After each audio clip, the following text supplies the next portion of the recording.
안녕하세요. 마마동심리연구소에서 그림 읽어드리는 미술치료사 김상경입니다. 오늘은 그 여학생의 그림을 볼 건데요. 이 친구 학교 가는 날보다 안 가는 날이 더 많은 친구예요. 그래서 왜 안 가는지를 부모님이 너무 알고 싶어서 부모님 손에 끌려오다시피 했던 친구인데요. 자, 이 친구가 왜 학교를 안 가는지 제가 이래서 학교 안 가요 라고 한마디로 얘기해 주면 얼마나 좋겠어요. 그게 아니기 때문에 저는 이제 그림을 통해서 이 친구의 마음을 헤아려 줄 필요가 있었고요. 그림에 표현되어 있는 이 친구의 마음을 어떻게 헤아렸었는지에 대한 이야기를 오늘은 해드리려고 합니다. 그림부터 먼저 보시고 이야기 나눌게요. 함께 보실 그림은 동굴화입니다. 동굴화는 나는 동굴 안에 있고 동굴 안에서 동굴의 입구를 쳐다봤을 때 동굴의 입구를 통해서 본 바깥 세상을 내가 그림으로 표현을 하는 거거든요. 이 친구는 색연필과 크레파스와 사인펜이라고 하는 세 가지의 재료를 제시를 해주었는데 자기는 연필로 그리고 싶다고 의사표현을 분명하게 해서 연필로 그림을 그렸고요. 그리고 여기는 어딘가 하고 물어보니까 동굴 바깥으로 길이 표현되어 있는데 이 길은 끝을 알 수 없는 길이라고 이야기를 하고 있습니다. 끝도 없는 길이 펼쳐져 있는 그런 동굴 밖의 모습을 표현을 했고요.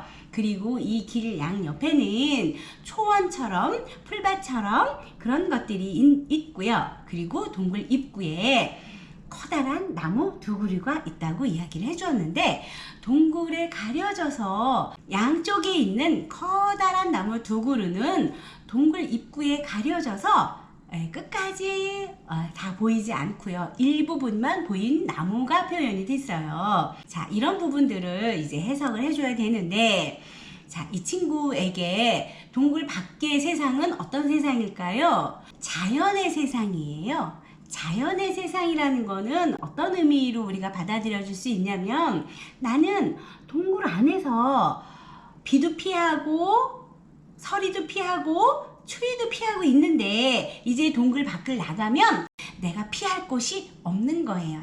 나를 안전하게 지켜줄 것이 자연이라고 하는 곳에는 없습니다 라고 하는 심리 상태를 해석을 해볼 수 있고요. 그리고 끝이 표현되어 있지 않는 끝이 어딘지 모를 저 하염없는 길은 우리는 어떻게 해석을 해볼 수 있을까요? 이 친구 지금 막막한 거예요. 무엇이 막막할까요? 미래가요. 내일이요. 내일이 너무너무 막막하고 끝이 없어서 지금 현재 아무것도 못하고 있는 상태, 꼼짝도 못하고 있는 상태. 그런데 나 그거 알아요 하는 거예요. 무엇을? 내가 가야 할 길이 있다는 거, 나 언제까지나 여기 이렇게 주저앉아 있을 수 없다는 거 나 알고 있어요. 그런데요, 도대체 끝을 모르겠어서 내가 엄두가 안 나요 하는 부분을 저는 해석을 했습니다. 하나 더 이제 나무를 해석을 해봐야 되는데 자기 자신을 믿지 못하고요. 자기 자신에 대해서 불편합니다. 그래서 자기 자신을 다 드러내서 표현하는 게 나무로 상징화해서 표현을 하는 것조차도 불편한 거예요. 나 자신을 온전히 바라보는 게 힘들어요. 자기 자신의 효능감, 자존감 이런 것들이 낮을 때 이런 그림들이 나오는데 그런데 피랍을 좀 보면 특히 오른쪽 나무가요. 주저주저 하지 않고 나무를 그렸고요. 가지도 나름 튼튼한 가지를 표현을 해주고 있고요. 수간도 둥글둥글하게 둥근 형태의 수간이 표현되어 있어서 실제 이 친구는 나 이외에 다른 사람하고의 관계에서도 크게 문제가 드러나지 않는 관계를 맺고 있는 거고요. 그럼에도 불구하고 자기 자신의 효능감, 자존감, 자신감까지도 표현할 수 없고 자기를 정면으로 직시할 수 없다라고 하는 심리적인 거는 자, 어떤 부분으로 이해할 수 있을까요? 자, 이제 제가 종합적으로 이 친구가 하고 있는 행동과 이 친구의 심리 상태를 연결해 보겠습니다. 친구와의 관계에서 집 밖의 환경은 이 친구는 어떻게 생각하고 있을까?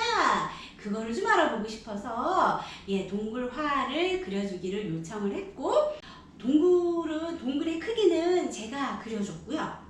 그리고 이제 그 안에 표현을 이 친구가 했는데, 그림 설명을 하면서 제가 설명을 드렸던 것처럼 자기 자신에 대한 효능감 없음, 자존감 없음, 자기 자신에 대한 부정적인 사고가 나무 그림에서 표현이 되어 있었고요. 그리고 그 끝없는 길이라고 하는 중압감, 압박감, 이런 것들을 읽어볼 수 있어서 제가 이 친구하고 대화를 하면서 처음부터 효능감이나 자기 효능감이나 자존감이나 자신감이나 그게 없었던 친구도 아닌 것 같고, 그런 것들이 발현되지 못하는 가정 환경도 아닌 것 같고, 그래서 선생님이 궁금해졌어.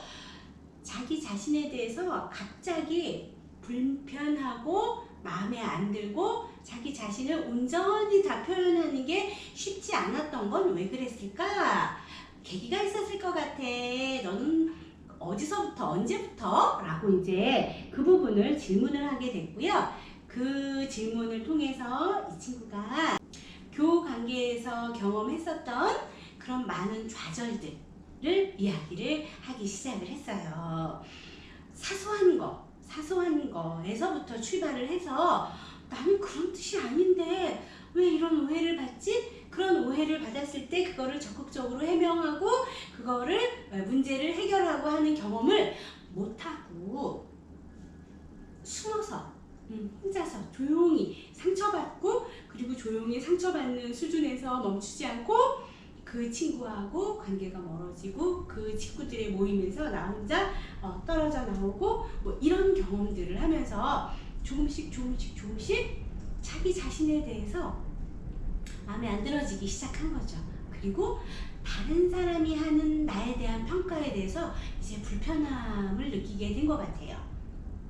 친구하고의 관계, 또래 관계에서의 그 난관을 극복하지 못했다고 하는 또래 관계의 갈등을 잘 소화해내지 못했다고 하는 경험치들이 자기 자신에 대해서 불편한 생각을 갖게 했던 출발점이 된 것 같아요. 그리고 지금 현재는 어떤 방법을 선택하고 있어요? 회피 방법이요. 안 가, 안 만날래, 안 갈래, 안 부딪힐래 라고 하는 회피 방법을 지금 선택을 해서 일상에서 지금 표현을 하고 있는 거죠. 그래서 이 친구도 자기도 힘들어요 라고 하는 걸 이야기했었던 그런 여자친구의 그림을 오늘은 같이 봤거든요.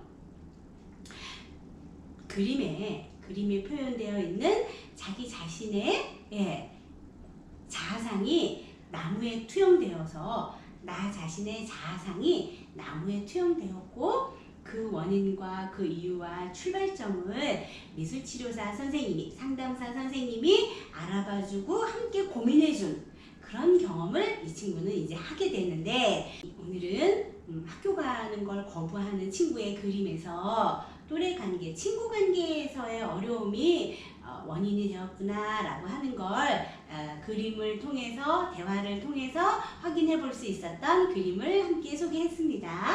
내일은 또 다른 그림으로 만날게요. 안녕히 계세요.